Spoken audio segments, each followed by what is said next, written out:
안녕하세요. 제이씨입니다. 저는 현재 5개의 포트폴리오를 운영하고 있습니다. 미국 주식으로 이루어진 미국 포트, 고배당주로 이루어진 배당 포트, 한 달에 3종목씩 PER, ROE 같은 지표만 보고 사고 파는 마법 공식 포트, 미국, 유럽, 중국 3가지 지수 ETF로 이루어진 해외 ETF 포트, 그리고 높은 성장을 하는 종목으로 이루어진 성장 포트, 이 5가지 포트폴리오들이 앞서거니 뒤서거니 하면서 종합적으로 연평균 12%의 수익률을 만들어내고 있습니다. 이런 포트폴리오 구성을 보면서 미국 주식 대 한국 주식 비중은 어떻게 하는 게 좋을지, 배당주를 모아가는 게 좋은지, 성장주 투자도 함께 해야 할지 여러 가지 구성 방법에 대해서 물어보시는 경우가 종종 있습니다.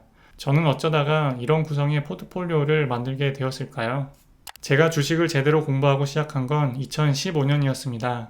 그전에는 뉴스나 매체를 통해 종목을 고르고 매수를 하다 보니 오르거나 내리거나 굉장히 신경이 많이 쓰였습니다. 그러다 보니 제대로 된 수익을 얻었을 리도 없겠지요. 그러다가 마법공식이라는 지표만 보고 매매하는 방법이 꽤 흥미로웠습니다. 내가 그 기업에 대해 세세하게 알 필요도 없고 그저 돈이 많은 걸 보여주는 지표인 ROE나 ROA와 현재 주가가 싸다는 걸 보여주는 PER, 이 2가지 지표만 보고 순위를 매겨서 기계적으로 사고 팔면 되는 것이었으니까요. 이렇게 마법 공식을 시작한 지 1년이 지나 한 달에 3종목씩 36개 종목이 채워지고 수익률을 기록하기 시작했습니다. 마법 공식 포트를 운영하되 책과 블로그 카페 등을 이용해서 주식 투자 공부는 계속했습니다. 그러다가 배당주 투자에 관심을 갖게 되었는데요. 안정적으로 돈을 버는 기업에서 매년 나오는 현금이 너무 매력적이었죠. 은행이자보다 높은 현금을 매년 주면서 주가까지 오를 수가 있으니 일석이조처럼 보였습니다.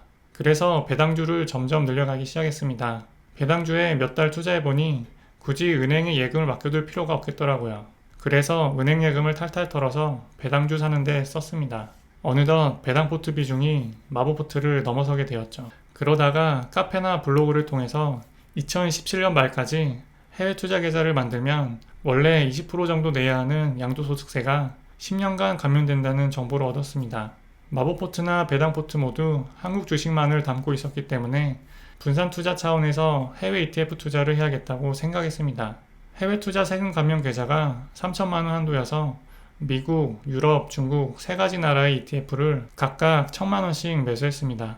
10년 뒤에 세 나라가 망하지 않겠다는 생각에서 말이죠. 이렇게 마법포트, 배당포트, 해외 ETF 포트 3가지 구성으로 투자금을 추가 투입해가면서 1년 반 가까이를 유지했습니다. 마법포트는 한 달에 한 번 정해진 대로만 매수 매도하는 것이고 배당포트는 사놓고 묵히면서 1년을 기다리는 것이고 해외 ETF 포트는 10년을 바라보고 기다릴 포트고 이러다 보니 너무 심심하던 차에 뭐라도 하고 싶어서 직접 종목을 선택하고 사고 파는 재미를 좀 느껴보려고 성장주를 골라 매매하는 성장 포트를 만들게 됩니다. 반은 재미로 만든 거라서 큰 비중을 차지하지는 않았지만 지난 2년여간의 성과를 보니 나쁘지 않은 것 같아서 앞으로 점점 늘려갈 생각을 갖고 있긴 합니다. 그리고 얼마 후 당시 블로그와 카페에서 미국 주식에 대한 언급이 많이 생겨서 자세히 들여다보니 정말 한국 주식보다 좋은 기업들이 넘쳐나는 걸 봤고 드디어 미국 주식에 직접 투자를 시작하게 되었습니다. 그리고 현재 전체 포트폴리오에서 가장 높은 비중을 차지하고 있고 성과도 제일 좋은 모습을 보여주고 있습니다. 이렇게 저의 주식 투자 포트폴리오의 변전사를 보여드렸는데요. 어떠신가요? 별 계획이 없었던 게 보이죠? 무슨 일이든 나보다 조금 앞서가는 사람을 보면 뭔가 대단하게 보일 수 있습니다. 이미 어떤 계획이 다 있었던 것처럼 보이기도 하고요. 하지만 정답은 없습니다. 포트폴리오 구성도 마찬가지로 황금 비율이란 없습니다. 하다 보면 나에게 어울리고 내가 감당할 수 있는 방향으로 가게 됩니다. 그리고 그 방법이 나에게 가장 좋은 보상을 가져다 주기도 하고요.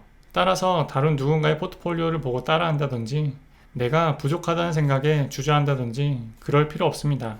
제가 운영 중인 포트폴리오도 언제 또 어떻게 변할지 저도 모르거든요. 그러니 자신이 마음 끌리는 대로 투자를 해보고 별로인 것 같은 건 버리고 괜찮은 건 더 과감히 베팅하고 그렇게 스스로 피드백을 하면서 가지치기를 하다 보면 어느 순간 내 거가 만들어져 있을 겁니다.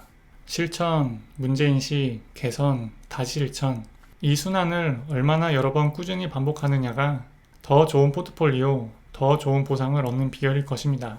그럼 오늘 영상 봐주셔서 감사하고 다음에 또 만나요.